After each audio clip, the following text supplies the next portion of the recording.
Boa tarde, Tácito. Opa, acho que está no mudo, Tácito. Essa é a Fernanda. frase que mais se fala nas Olá. apresentações, né, Márcio? Você está no mudo.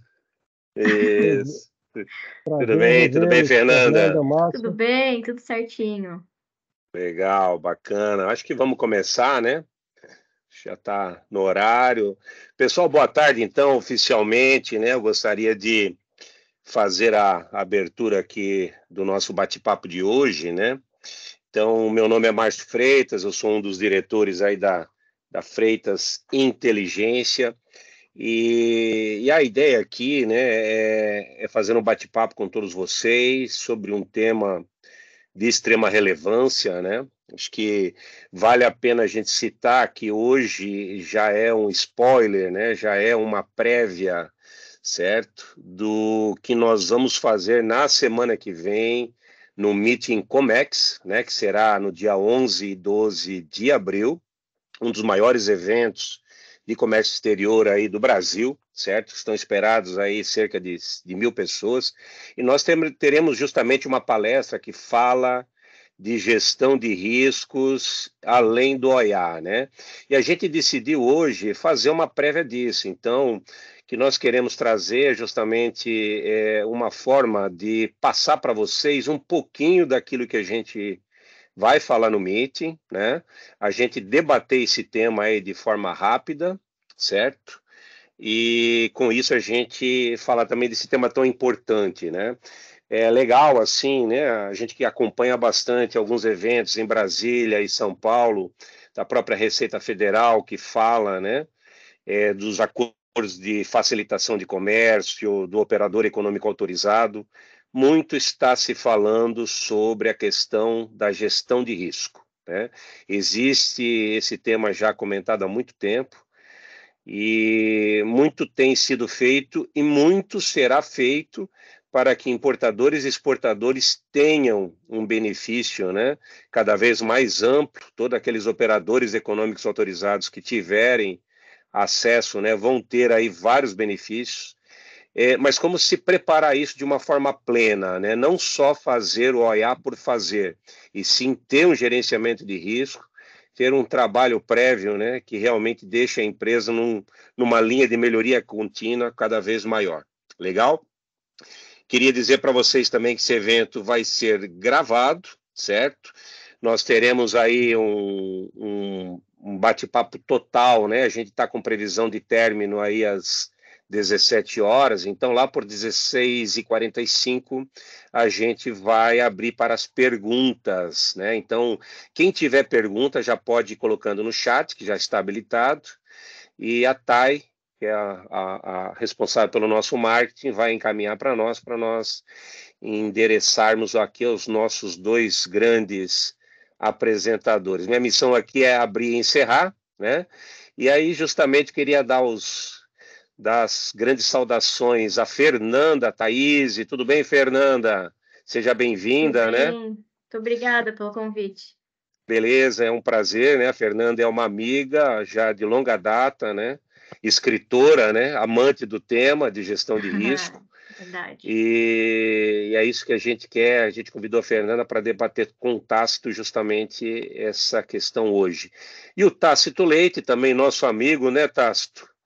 Já circulou por todo o Brasil, exterior, está morando aqui na nossa querida Florianópolis, atende grandes empresas aí no Brasil e já atua desde 94 com essa questão de gestão de risco. É isso, né, Tácito?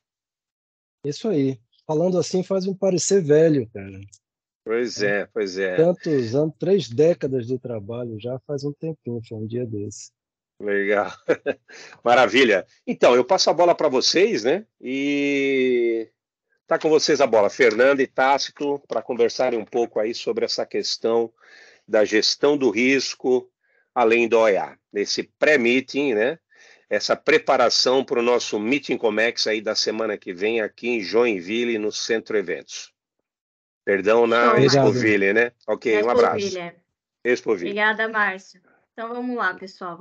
Vamos falar de um tema, né, super relevante aí para a área de comércio exterior, com tanta turbulações que tiveram nos últimos anos, e nada melhor do que tratar aí a parte de gestão de risco, né? Principalmente além do OEA. O OEA a gente está familiarizado, a gente já ouviu falar bastante, mas existe um pouquinho mais ali da parte do dever de casa, né? Então, Tácito, por que esse tema, né? Gestão de risco além da certificação OEA? O que ele vai trazer para a gente, principalmente o que ele vai abordar lá no Meeting Comics, né? Na próxima semana. Boa, Fernanda, obrigado. Agradecer ao Márcio, a Freitas por esse convite espetacular, uma oportunidade ímpar para a gente. Você, Fernanda, por estar comigo aqui compartilhando, uma grande especialista nesse mundo de comércio exterior. E a gente aqui na Terrisc já estamos há mais de 30 anos, na verdade, mais de 20 anos, trabalhando diretamente com gestão de riscos, né, em diversas frentes, em diversas formas de gerenciar riscos dentro das organizações. E nesse momento, nesses últimos anos, nos últimos 5 anos, a gente veio também com essa proposta de gestão de risco para o comércio exterior. Né? A porta de entrada foi o OEA, que exige pela própria norma, pela própria portaria da Receita Federal, a gestão de risco, né, seguindo as diretrizes da Organização Mundial das Aduanas. E a proposta de levar esse tema para o Comex na próxima semana, do porquê além do OEA, é exatamente para ficar essa mensagem de que a gestão de risco com foco em certificação para operador econômico autorizado é uma parte dos riscos de uma organização. Né? Lembrando, óbvio, pelo tempo hoje aqui, a nossa proposta não é exaurir esse tema, né? Longe disso, e sim a gente mostrar a importância do que vai ser tratado lá durante o evento na próxima semana. Então, lembrando, OEA, a certificação OEA, é um pedaço do negócio da empresa. Tá? A empresa tem várias outras áreas, tem desde a área de marketing, a área financeira, a área de recursos humanos, a área de operações, distintas áreas. E também é parte do comércio exterior. Será que gerenciar apenas os riscos do OEA é suficiente para que o negócio, a organização consiga prosperar e perpetuar? Esse é o grande X da questão. Porque a gestão de riscos corporativa, né, que envolve todos os riscos da organização, daí o porquê do além do OEA, se a empresa ela passa a pensar os riscos do negócio, primeiro que ela já vai estar muito melhor preparada e habilitada a também gerenciar os riscos do OEA, que é uma parte dos processos da organização. Então, esse é o tema que a gente vai abordar lá na próxima semana, falando do porquê, além do OEA, e dando algumas dicas aí de qual caminho seguir, como levar isso à frente, né, além dos benefícios que isso vai trazer para a organização.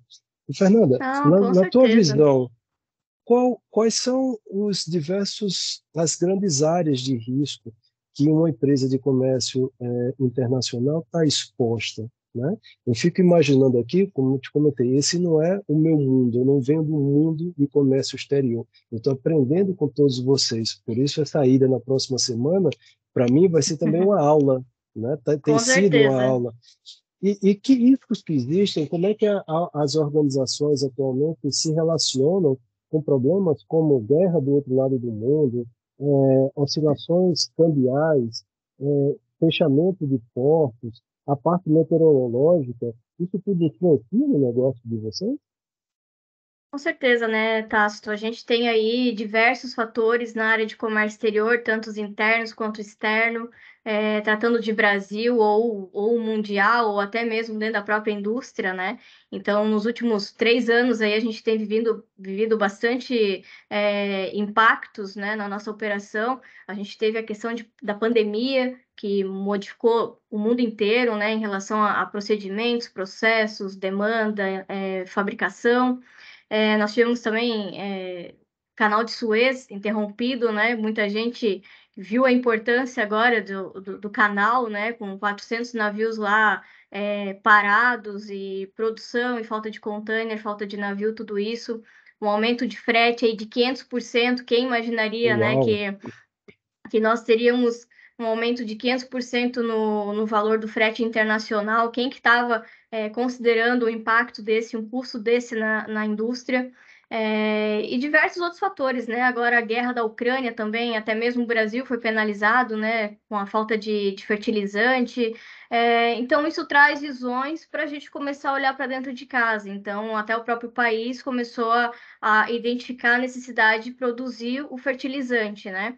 A questão também de terremotos, né? Tudo isso acaba impactando muito a logística, a parte ação humana, né? A questão de pessoas mesmo, operação, procedimentos. Então, tudo isso existe em todos a parte de impacto, né? Tanto que a gente já consegue ter uma breve previsão, digamos assim, como o peak season, né? Que é a alta demanda que acontece sempre no final do ano, com as compras de Natal, tudo mais. Então, todo ano é basicamente a mesma história, né? Falta de container, navio, o frete sempre dá uma subida. Agora o frete está voltando a cair, né? Depois com uma normalidade aí da pandemia e acaba impactando uma coisa na outra, né? Então, a cadeia de suprimentos, ela se mostra bem vulnerável a diversas questões mundiais mesmo. E essa questão de gestão de risco, hein, Tácito? Como manter a resiliência da cadeia logística em situação como essa? Olha, a gestão de risco, aliás, risco, né, por definição, eu gosto das definições porque elas ajudam a trazer clareza nas ideias. Risco, pela ISO 31000, é apenas incerteza em relação aos objetivos futuros da organização. Por exemplo, um dos objetivos da maioria das organizações que não têm fins, que não são filantrópicas, é o lucro, né? Então, uma das grandes incertezas da organização é: eu vou conseguir atingir a minha meta de lucro? Se for 10%, 10%, se for 5%, o que seja, eu vou conseguir mais, vou conseguir menos? Existe incerteza. Então, a gestão de riscos, tá? Já que risco é incerteza em relação aos objetivos futuros, a gestão de risco não é criar uma bola de cristal para acertar o futuro. Mas, na verdade, o que é feito com a gestão de risco é diminuir as incertezas. Então, se você tem um leque muito grande, um ângulo muito grande de incertezas, que te consumirá muito mais energia para gerenciar todas essas possibilidades e aumenta consideravelmente a chance de algum evento que você não previu acontecer e você não ter a capacidade de resposta necessária perante aquele evento, por exemplo, pandemia. Quantas empresas foram pegas de surpresa porque não tinham um plano de, caso esse risco aconteça, como é que nós vamos agir? E não dá para dizer que pandemia, Covid, a gente não sabia que seria o nome Covid, mas pandemia, há séculos, não é um risco, é um caso fortuito de força maior. Não dá para dizer que é isso, né? Um exemplo bem icônico, assim, que na maioria dos países é tido como um caso fortuito, é um ataque terrorista, por exemplo. O ataque terrorista nos Estados Unidos, pela lei, não é mais considerado caso fortuito de força maior. Por quê? Porque é possível você prever as possibilidades de ataque e se antecipar, criar planos de resposta a eles. Então, voltando para o mundo de comércio exterior, se você tem riscos macro relacionados à oscilação cambial, aumento de taxas, falta de oferta da cadeia logística, desde o contêiner até o navio para levar do ponto A ao ponto B, se você tem uma série de riscos, se você coloca isso tudo num plano, dentro de um planejamento e visualiza esses cenários, você pode criar respostas antecipadas a esses cenários.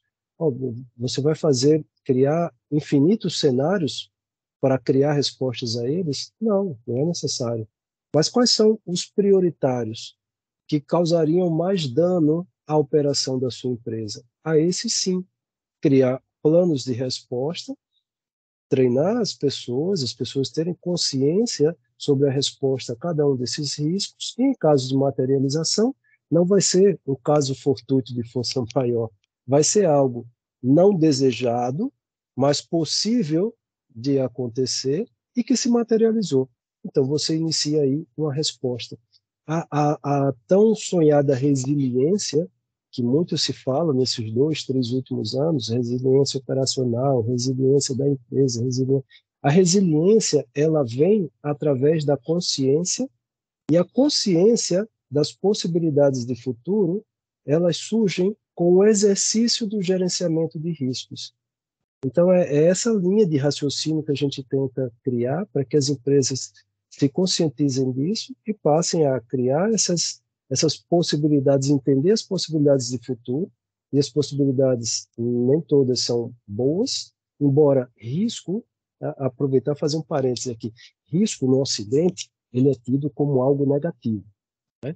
Porque ele surgiu com as grandes navegações na Idade Média, aqui no Ocidente, e em relação às grandes navegações, a quantidade de coisa ruim, vou usar essa palavra, a quantidade de coisa ruim que poderia acontecer num naviozinho de 30, 45 metros quadrados, que sai da Europa para o Brasil 3 meses do meio do nada, né?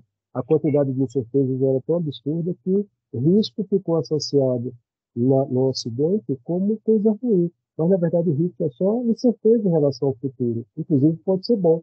Na hora que eu jogo na loteria, eu corro o risco de perder dinheiro, caso eu não acerte os números, mas eu também corro o risco de ganhar dinheiro, caso eu acerte os números. Ambas são incertezas em relação aos objetivos futuros.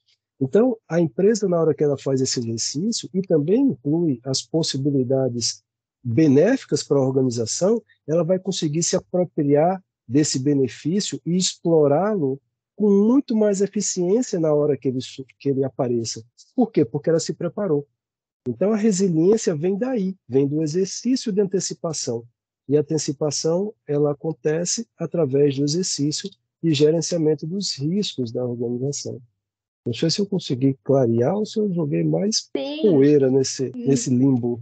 Não, eu acho que é um tema, né, que se fazer pensar mesmo, começar a olhar procedimento, processos, e bem interessante essa questão do terrorismo, né, quem diria que seria tratado dessa forma, então, para a gente ver o leque de informação que no dia a dia a gente não se atenta e coisas que a gente poderia mitigar, reduzir custo, atrasos. Então, a gente conseguiria trabalhar algumas formas, como você falou, o risco existe, né? Então, o que a gente tem que fazer é tratá-lo. Então, essa questão terrorista, questões mundiais, e aí a gente traz um pouquinho para dentro do Brasil, né? O Brasil, a MC, né, tem a questão da facilitação do comércio, o acordo, né, de facilitação do comércio, e o Brasil, ele está aí responsável por se comprometeu, né, com várias atividades ali dentro propostas. Então, a questão também foi trazida no evento do Procomex, recentemente em São Paulo, né, que teve participação tanto do poder público quanto privado, na iniciativa privada, e foram trazidos vários temas, né? Então, está tendo aí esse novo processo de importação, as empresas mais próximas do poder público, trazendo melhorias, desburocratizando, buscando redução de prazo, padronização de processo, né? Tudo isso. Então, as empresas também precisam fazer o dever de casa, né? Então, essa parte de gestão de risco, ele trata muito isso. E trazendo um pouquinho para o OEA, qual que seria o papel do OEA nesse cenário, né? Que a gente já sabe ali o fundamento, e qual que é o maior ganho que as empresas têm ao conquistar a certificação? Porque ela também, com certeza, está dentro ali da gestão de riscos, né?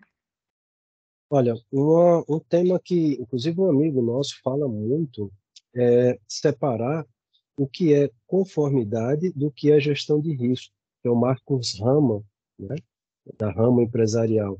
Um grande amigo, um grande mentor, um cara assim que, na minha visão, conhece muito dos dois mundos, do comércio internacional, comércio exterior, e da gestão de risco. A gente se conheceu, por acaso, no grupo de trabalho da BNT, sobre gestão de risco, sobre as normas de Legal. Já gestão tive o de prazer de risco. falar com ele. A gente se conheceu lá. E quando o Rama fala isso, de separar o que é conformidade do que é gestão de risco, é que muitas empresas buscam ou pensam, imaginam que na hora que ela vai buscar uma certificação OEA, ela está buscando conformidade, compliance, e não é apenas isso.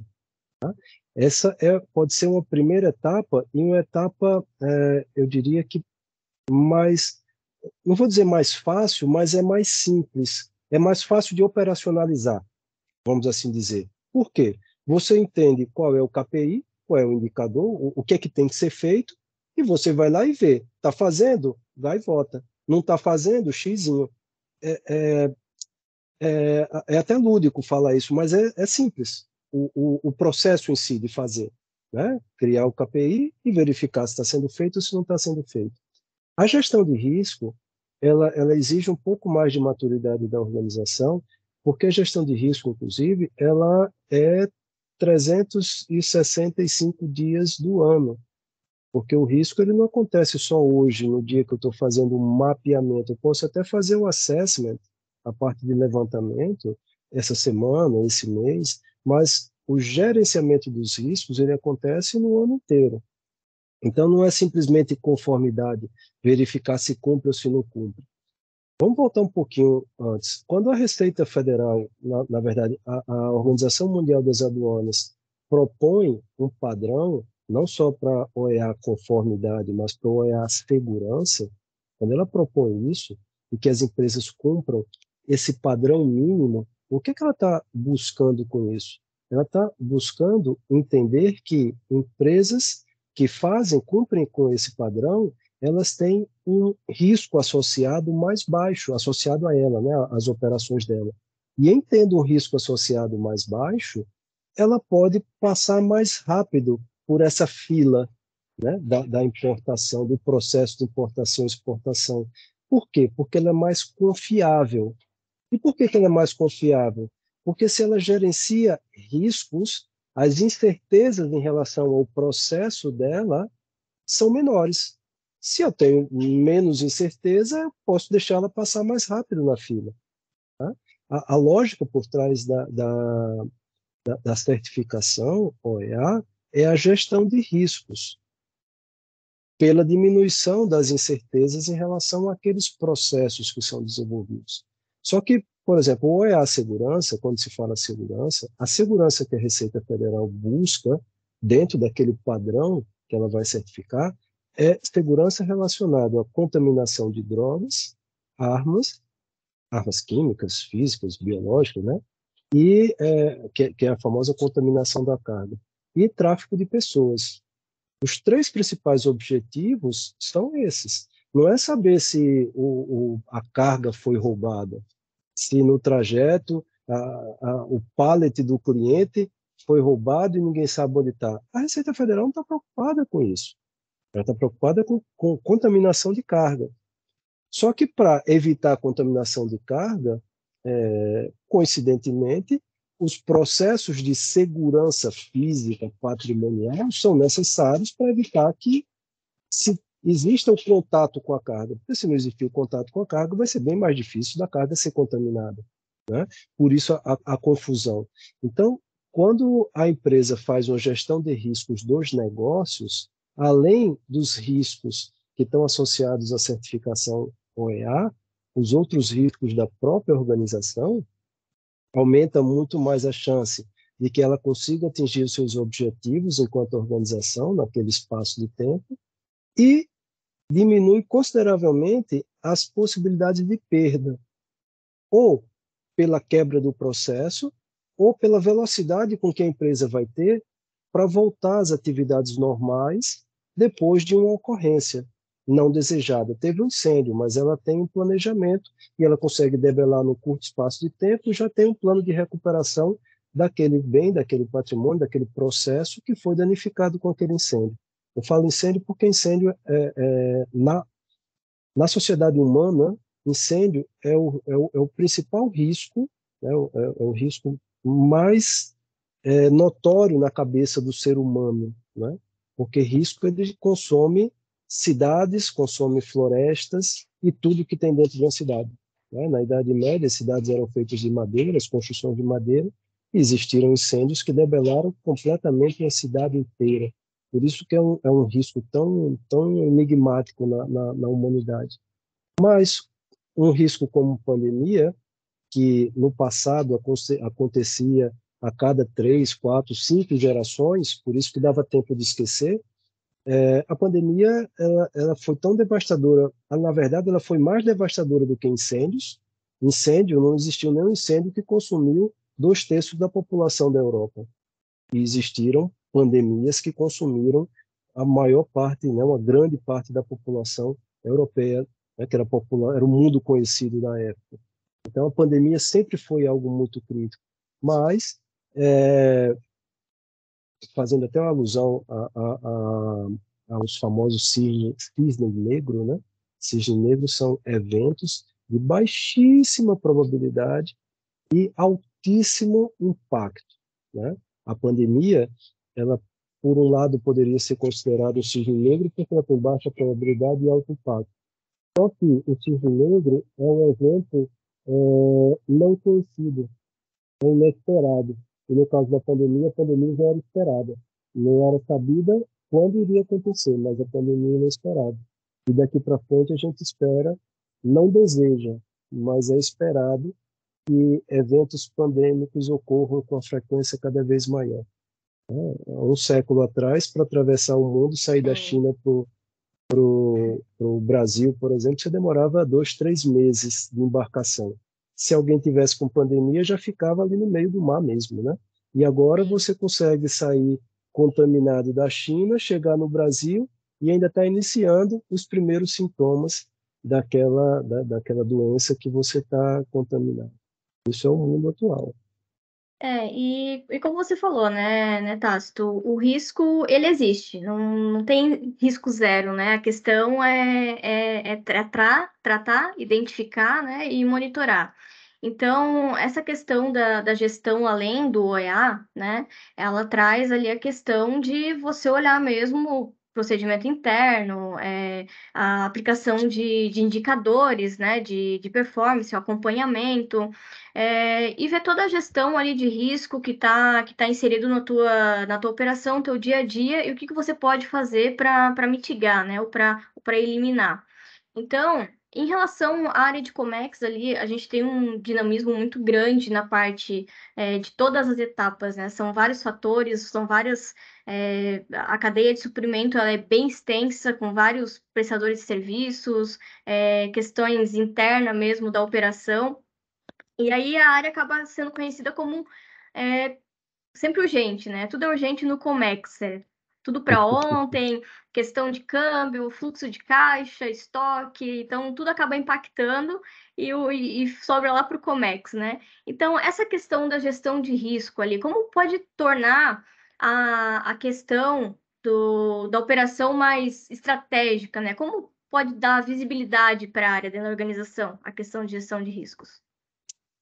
Olha, eu vou dividir essa resposta em duas partes. A primeira é falando diretamente de OEA, certificação. Tá?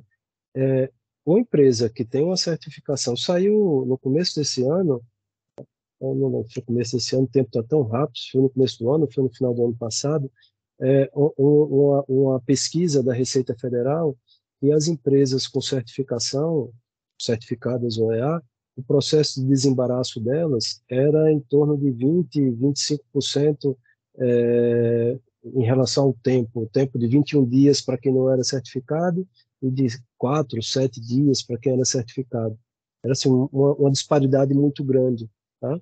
Se você pensar enquanto negócio, enquanto empresa, o que é que envolve diminuir esse tempo no desembaraço? Né?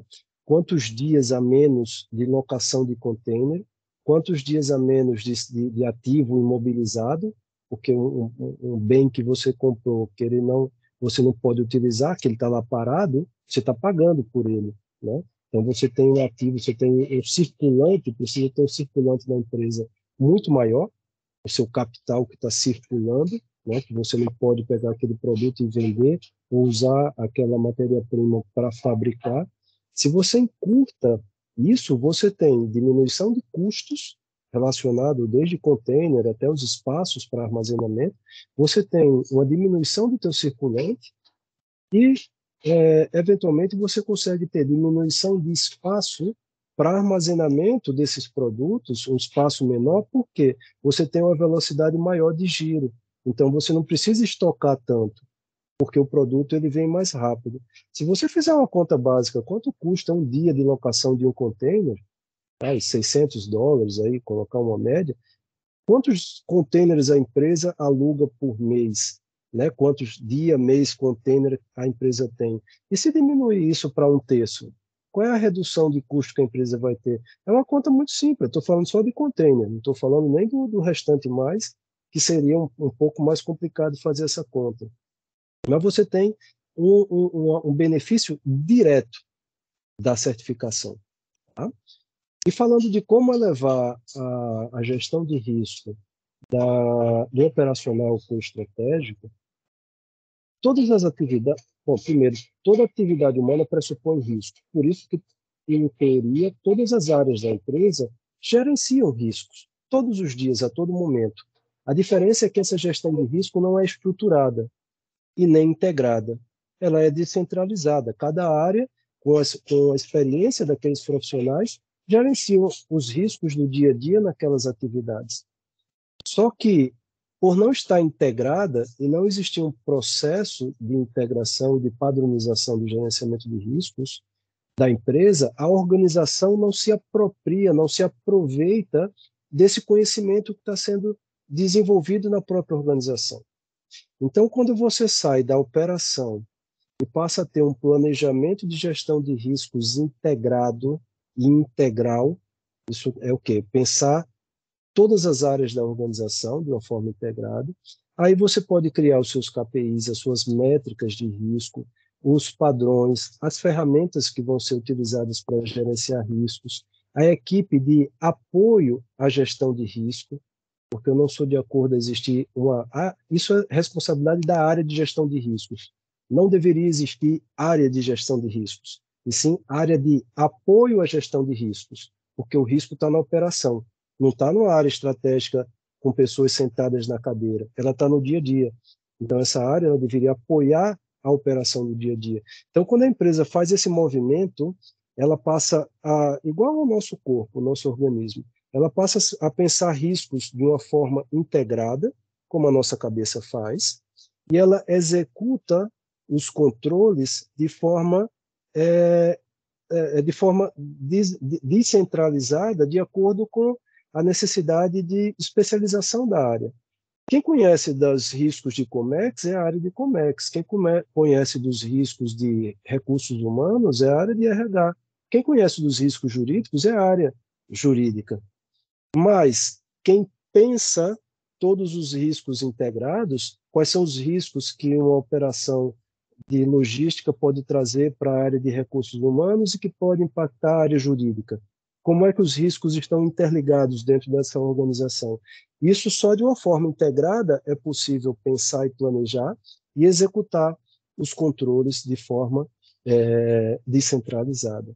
E com isso você sai da operação para o estratégico e se aproveita, positivamente falando, né, aproveitar do conhecimento das pessoas, da operação, em relação aos riscos operacionais, mas aproveita isso de forma estratégica. Não, bacana. E com certeza isso impacta diretamente a competitividade da empresa, então Esse é o ponto. não tem nem discussão, né? Quando envolve questões de caixa, produção, não tem discussão. Bom, Tato, outro tema, né, bem relevante, eu acho que está ligado diretamente com a gestão de risco é em relação ao ESG, né, que a gente tem visto bastante, que é em relação a questões ambientais, sociais e governança corporativa. Então, hoje no mercado mundial está se exigindo bastante, né, esses três pilares, que é uma coisa que as empresas já vêm tratando, mas talvez não de forma tão estruturada. E qual que seria a relação, né, entre a gestão de risco e as práticas do ESG no comércio exterior? O que você vê em relação a isso? Essa é uma pergunta bem bacana. Isso já dava uma outra rodada, um Uma outro outra evento como rodada esse inteiro, né? de Uma conversa, é outra verdade. tarde de conversa. É Mas verdade. as empresas sempre precisaram fazer o que hoje está dentro dessa sigla ESG. As empresas precisavam cuidar das suas pessoas, das pessoas ao redor das empresas, sempre precisaram cuidar da conformidade das leis, dos tributos, ou seja, não é novidade o que está dentro do ESG, né? Meio ambiente, pessoas e conformidade. O que acontece é que o ESG passou a ter uma outra significância. Eu vou falar de outra maneira. Se só existe você dentro da sua casa, a necessidade de estruturar a gestão dos riscos é diferente de ter você e mais 3 pessoas que você vai hospedar durante uma semana e que você só conheceu durante 5 minutos ali numa troca de telefonema. A pessoa não sabe onde é que está a luz, não sabe como utilizar determinado equipamento, não sabe qual é a senha do Wi-Fi. Você vai ter que criar processos para que o risco de quebrar um equipamento, de que danificar o outro, da pessoa poder realmente utilizar, os riscos aumentam. E por que eu falei isso? Porque o que vem acontecendo nas últimas décadas é o aumento da terceirização, quarteirização de atividades da empresa. Tá? Na hora que as empresas aumentam esse processo de terceirização e quarteirização, ela já não está mais na mão dela o controle. Haja visto, há poucas semanas atrás, o evento que aconteceu no Rio Grande do Sul, o que aparece na manchete? Né? Empresa tal, trabalho escravo. Associa logo o problema do trabalho escravo à empresa, que é a marca conhecida. Isso dá manchete, isso vende. Né? Mas, na verdade, não era a empresa, era uma outra empresa terceirizada, né? E que essa outra empresa tinha aquelas práticas que não são aceitas dentro de um processo de ESG. Isso não exclui, por óbvio, a responsabilidade da empresa grande. Esse é o ponto do ESG, entendeu? Já que você está terceirizando processos, você tem que cuidar também que aquela empresa que você está contratando tem a capacidade de prezar não só pelos critérios do ESG, mas vários outros, né? Se ela vai conseguir operar, se ela vai conseguir desenvolver o processo pelo qual você está contratando, é gerenciar os riscos de terceiro. De novo, a gente volta para a gestão de riscos. Então, o risco ESG, tanto dentro da empresa, que entre aspas, é mais fácil de você controlar, ou deveria ser mais fácil, porque está dentro da sua casa, e gerenciar os riscos ESG e os demais riscos daquelas empresas que você subcontrata, né? Que o volume de subcontratação vem crescendo nas últimas décadas dentro dos vários segmentos de negócio. Tem empresas globais hoje que ela mantém um pequeno núcleo de engenheiros que desenvolvem materiais, desenvolvem modelos e todo o restante é terceirizado. A fabricação, a exportação, o transporte, todo o restante, as lojas que vendem, é tudo terceirizado. Não é nada da empresa. Não tem nada associado, ligado diretamente à marca da empresa. Mas se acontecer qualquer problema em toda essa cadeia produtiva dessa empresa, aquele problema que aconteceu vai estar ligado diretamente à marca. Não vai estar ligado Exatamente, né? diretamente. Aí a gestão A de indústria riscos de têxtil, terceiros, né? ESG. A indústria têxtil já sofreu bastante com essas Isso. questões, né? A indústria têxtil que importa aí de países emergentes, né? Então, bastante coisa da Bangladesh, Índia. Então, existe até um procedimento que geralmente as empresas fazem de mandar, né, algum representante da empresa até o local de fábrica mesmo, ou contratar uma empresa de serviço de qualidade no exterior para que visite a fábrica, conheça os procedimentos, veja qual que é a situação de trabalho, questão salarial, e até tem um contrato mesmo de formalização, né, de que aquela empresa ela se responsabiliza em não ter trabalho escravo. Então, é uma coisa bem séria e realmente o ESG ele está ligado bem a isso, é o procedimento interno, mas também fiscalizar, de certa forma, o teu prestador de serviço. E a gente, como cliente também, né, a gente tem que cobrar do nosso fornecedor as práticas que eles estão tendo lá com pessoas, questão ambiental, tudo mais, né? Então, é uma questão bem bacana mesmo essa parte de gestão de risco, Tácito. Ele abre um leque gigante aí, muito detalhe, muita coisa para se pensar e principalmente aplicar, né, no dia a dia, na operação. Fernanda, sabe, só para a gente contextualizar, por quê? Porque falando assim, fica quase que óbvio que é importante, e a dúvida que surge é por que todas as empresas não estão gerenciando riscos hoje? E a resposta para isso é simples. E eu vou dar um outro exemplo. Se você soubesse que o próximo avião que você ia pegar iria cair, você entraria nesse avião? Não, você não entraria, né? Ninguém entraria De nesse avião. jeito Isso não é nem nenhum. uma pergunta, né? Isso é óbvio que Exato. não entraria.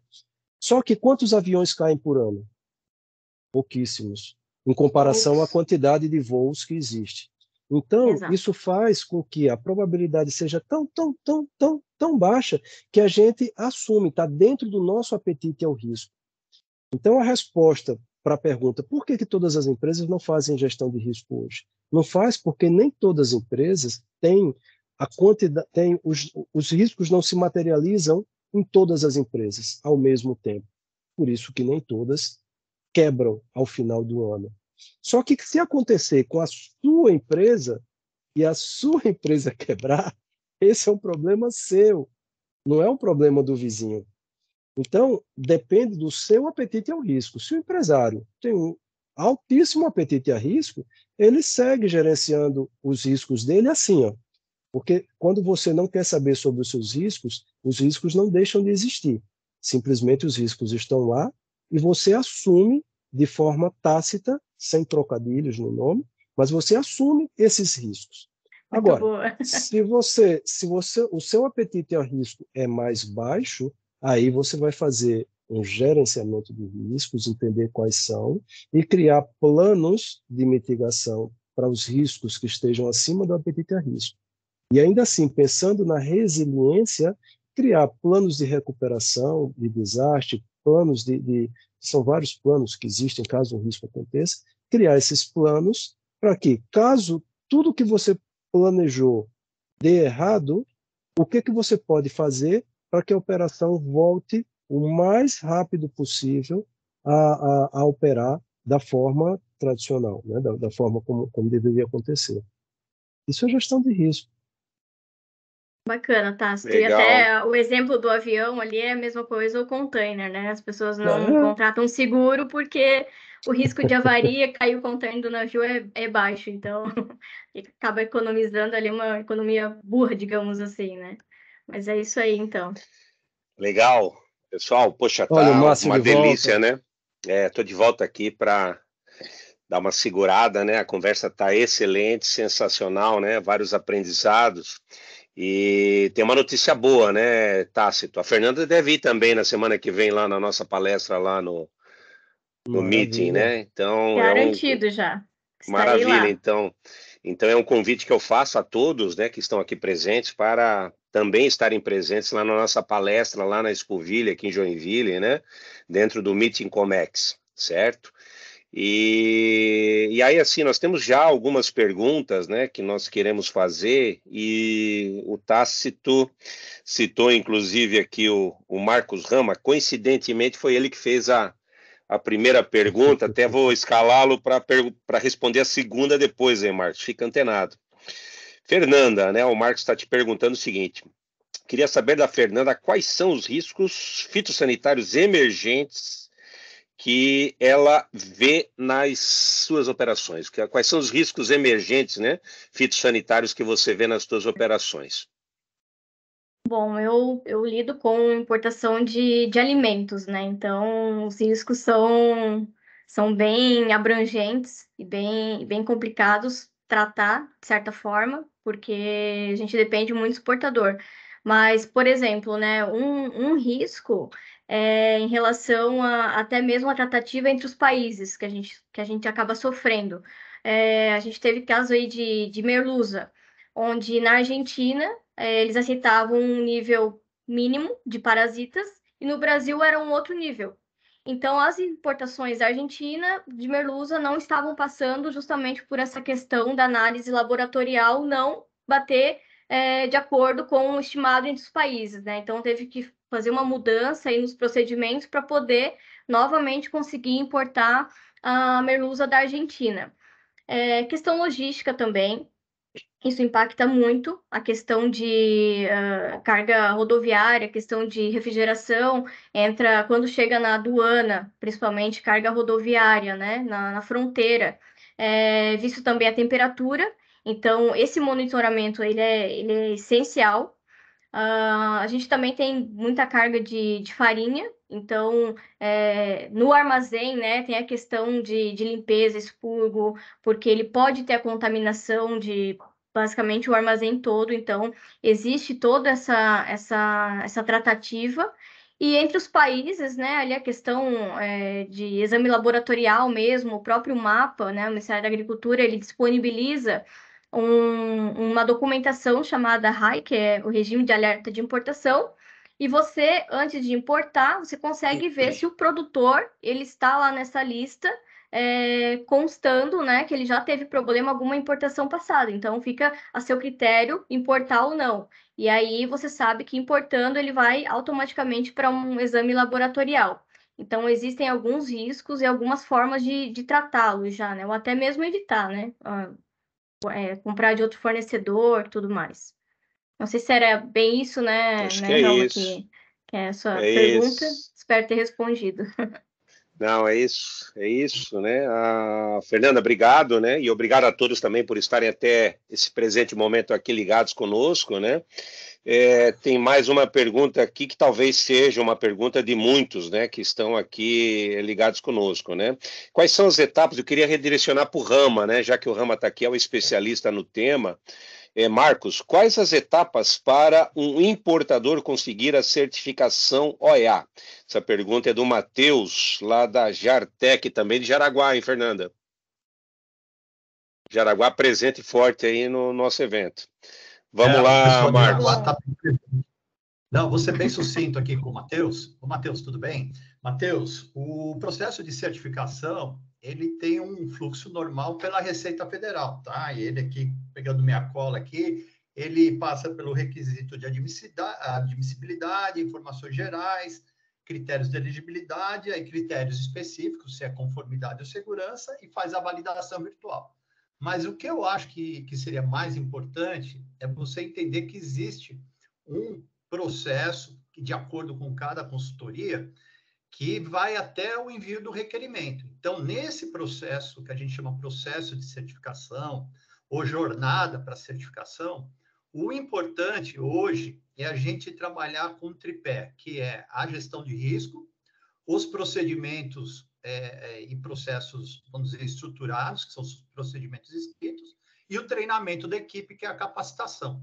Isso ocorre de maneira, vamos dizer, a gente usa até método Scrum para fazer esse trabalho, porque não é uma atividade não é dependente da antecessora. Então, no processo de certificação, a gente inicia pelos procedimentos e tem aquela curva de aprendizado para estabelecer que esses procedimentos sejam executados e aplicados de forma contínua. E a gestão de risco dá muito embasamento para isso. Então, usando um pouco o que o Tácito trouxe aí da minha presença, tudo, é que a gestão de risco, eu também aprendo muito com ele, entendeu? Então, a gente faz essa composição, essa dupla aí. Então, é importante que a gestão de risco seja entendida pela alta direção e aplicada para toda a empresa. E o processo do OEA passa a ser um processo simples, porque para a empresa que é suscetível a toda essa adaptação, e consegue fazer isso de forma, vamos dizer, tranquila, dentro dos cronogramas que a gente estabelece, isso fica muito fácil depois para ser certificado. Então, espero ter respondido, Matheus, e a gente está sempre à disposição através da Freitas aí, se precisar de mais alguma informação. Legal, obrigado, Rama, obrigado, pessoal. Eu vou fazer, acredito eu, uma última pergunta aqui. É bom lembrar, mais uma vez, que esse evento aqui está sendo gravado, né? E que as respostas que não puderem ser dadas aqui nesse momento, a gente encaminha, né? Tanto para a Fernanda quanto para o Tácito, ou mesmo o time de especialistas da Freitas, né? Poderá responder logo após aí o evento, tá bom, pessoal? Tem uma pergunta aqui, bem interessante. Eu vou fazer para o Tássio, depois se a Fernanda quiser complementar, mas acho que o Tássio seria legal comentar primeiro, né? Como vocês enxergam a perspectiva as perspectivas da gestão de risco nas organizações privadas. Esse é outro tema que daria uma outra sessão como essa. É verdade. Sem dúvida. Primeiro, as empresas não faziam gestão de risco como vem fazendo nas últimas décadas. E o grande motivador da humanidade é um motivador, né, um órgão bem sensível que a gente tem, chama-se bolso. Quando começa a doer no bolso, as empresas começam a se mexer. Então, com as últimas crises, a crise de 2008, principalmente na Europa, né, a Europa foi a primeira região onde quem acompanha a Bolsa de Valores já sabe que todos os anos as grandes empresas SA, elas publicam o seu balanço, é um balanço público, né? E elas colocam lá todo o seu relatório financeiro, de exercício e tudo mais. É um calhamaço de páginas, 100, 200 páginas. E a partir das últimas 2 décadas, as empresas começaram a ser exigidas também para emitir um relatório de gestão de riscos, tá? No primeiro momento, o que é que todas as empresas fazem? Bota lá no papel e publica junto. Papel bonito, relatório bonito, bem montado, estruturado, maravilha. E aí vem as crises. As crises é que separa, né, como o menino do homem, né, que separa o joio do trigo. As crises mostrou quais empresas faziam gestão de risco de verdade e quais empresas faziam gestão de risco no papel. E o mais bobo dos seres humanos são aqueles que investem em bolsa de valores. O que eles fizeram? Deixa eu tirar meu dinheiro dessas que não fazem gestão de risco, porque nas crises elas perdem muito valor e demoram a recuperar. E aquelas que fazem gestão de risco de verdade, nas crises, ela tem uma oscilação muito pequena e ela começa a voltar à normalidade muito antes do que aquelas que não fazem gestão de risco, pelos motivos que a gente falou hoje durante a apresentação. Então, isso fez com que o próprio movimento do investidor colocar o dinheiro dele em empresas que gerenciem melhor os seus riscos passou a movimentar esse mercado das multinacionais a também fazerem gerenciamento de risco. Isso vem cascateando até as pequenas empresas, o exemplo do Brasil. No Brasil, em 2017, o Banco Central baixou a portaria 485, se não me engano, onde as empresas, os bancos públicos e privados, tinham que fazer gestão de risco. Aí os bancos começaram a fazer. No ano seguinte, o TCU, Tribunal de Contas da União, todas as autarquias têm que fazer gestão de risco. Padrão ISO 31000, determinou qual era o padrão, como é que tinha que fazer. Só que empresa não faz gestão de risco. Quem faz gestão de risco, aliás, quem faz atividades são pessoas, seres humanos. Então, lá vão as pessoas atrás do conhecimento de como fazer gestão de risco. Isso gerou um movimento top-down e bottom-up, onde as empresas passaram a cobrar e os profissionais começaram a se certificar. No Brasil, a primeira turma de certificação ISO 31000 foi em 2015. Passado 8 anos, nós já temos mais de 1.000 profissionais certificados no Brasil, em ISO 31000, que é o padrão, o padrão mais internacional de gestão de risco, e é o que está por trás do OEA, é o padrão aceito na Receita Federal aqui no Brasil. Tá? Então, respondendo, depois de contextualizar, cada vez mais as empresas, não só de grande porte, mas as de médio e pequeno porte, vão passar a fazer gestão de risco, não só por pressões financeiras, mas também por necessidade contratual.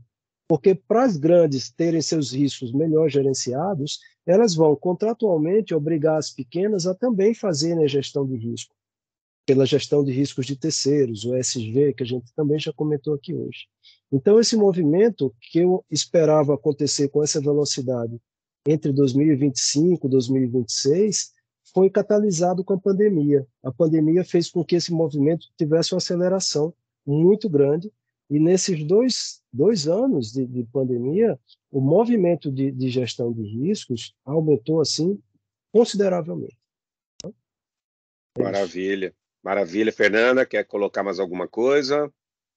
Não, acho que o Tácito deixou bem claro ali, né? A questão que, às vezes, a dificuldade faz olhar mais no detalhe ali no dia a dia e aplicar, realmente estruturar a questão de gestão de risco, né? Mas acho que o Tácito conseguiu explanar bem ali a resposta.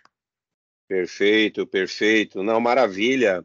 Bem, nós estamos aqui com 2 minutos para encerrar. Eu não vou fazer mais nenhuma pergunta. Inclusive, Temos uma pergunta aqui do México, aí do Oscar Rios. Oscar, depois nosso time de especialistas vai fazer essa resposta para você, tá?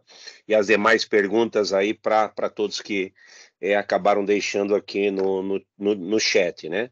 Eu queria muitíssimo aí agradecer, né, a todos que estão presentes, dizer que nós continuaremos esse bate-papo, né, Tássio, na semana que vem, lá no Meeting Comex, que vai ser no dia 12, às 9h20 da manhã, na Sala Tulipa, né? Então, Meeting Comex, Sala Tulipa, 9h20 da manhã.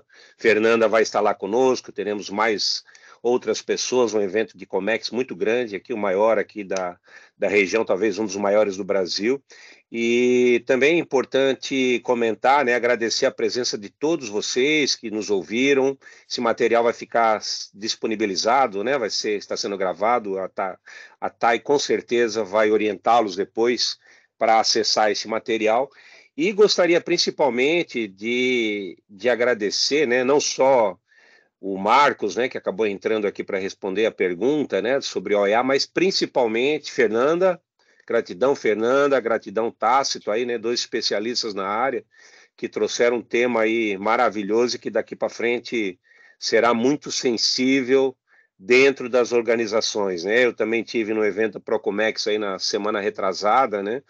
E a gente vê o quanto, né, a Receita Federal falando de inspeção conjunta, de benefício, de melhoria de tempo de liberação, né, coisas que, para nós que somos mais antigos, né, no Comex nós nunca vimos, e a gente está assistindo uma chuva de possibilidades, né, principalmente para levar o importador e o exportador no caminho de visibilidade e previsibilidade das suas operações. Então, eu vejo que a Freitas, né, está se colocando no sentido de levar conhecimento para todos, porque eu acredito que não tem saída, nós temos que caminhar rumo ao OEA e, principalmente, né, trabalhar de maneira muito forte a gestão de risco das organizações.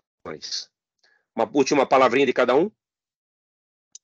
Agradecer a todos pelo tempo, o interesse de participar aqui conosco e nos encontramos na próxima semana em Joinville. Perfeito. Quero agradecer também o convite, né, Márcio? Sempre um prazer falar aí contigo. E Tácito também, muito obrigada aí pelo bate-papo. E na próxima semana a gente se encontra lá para mais uma conversa. Obrigada, Maravilha, pessoal. maravilha. Gratidão, pessoal. Obrigado, hein? Obrigada. Tchau, tchau. Até a próxima.